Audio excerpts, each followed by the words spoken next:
One of the really nice things about the location of the tram base is it's right next to the hotel.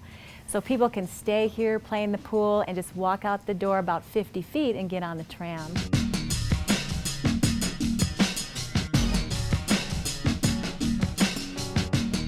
I was a caver in college when I went to school mines, and I always dreamed about owning a cave. I thought it'd be really fun. So when I was in college, I actually sent out a letter to this guy that owned this cave, and I didn't know Jeannie at that time. And I wrote him for probably 10 years and called him, and he just said no, no, no, no. And finally, 10 years after I started writing him, he says, "Oh, you've bugged me long enough. I'll tell you what, I'll let you go in the cave and just see it."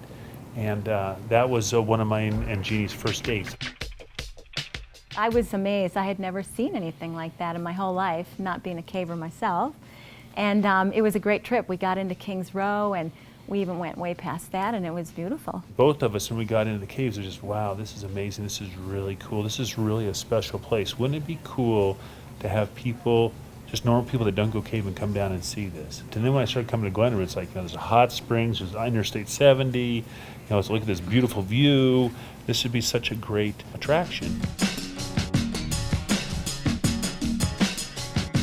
So I moved up here, lived in a little apartment with a bunch of miners, put the tunnel in and put the lighting in. When we put the tunnel in, we wanted to ensure that we kept the cave as beautiful as when we'd seen it. So we put in airtight doors, because the cave is 98% humidity, and we really wanted to maintain that humidity because it keeps the formations still active and growing. And if we couldn't do this and keep the cave spectacular, we wouldn't do it. I mean, that is the foundation for our whole project. Everything else is just secondary. We have 12 attractions besides the cave now. The cave is still the #1 attraction.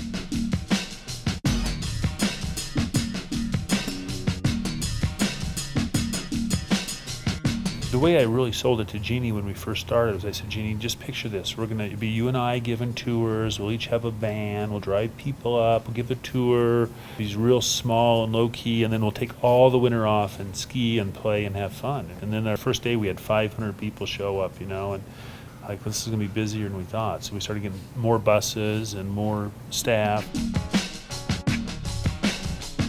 It was amazing how many people wanted to come and just see the cave to begin with. We were really surprised. Everything we've done through this whole process is just almost been reaction to what we had to do. The road was starting to get really slick, and so we slid some buses off the road, and we said, well, we need a tram. So that's when we started looking at building a tram and going through the whole process with the city and getting the tram built.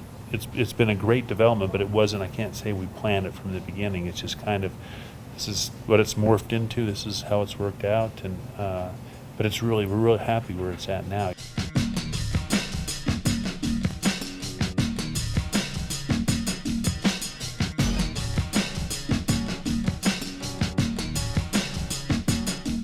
We don't want to become an amusement park per se. That's why we're called an adventure park. We want to have attractions that are a little bit different than you'd find it in Elitch's or a Six Flags. We've tried to develop attractions that fit our unique blend of the environment, the views, the feel of the park.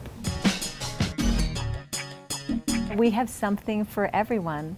I mean, we have people that are 80s and 90s that love to come up just on the tram and enjoy that ride. And then we have everything in between, down to real little guys who can play in the sandbox. So I think we're just a great all-around family, extended family experience. I mean, there really is something for everybody to do up there.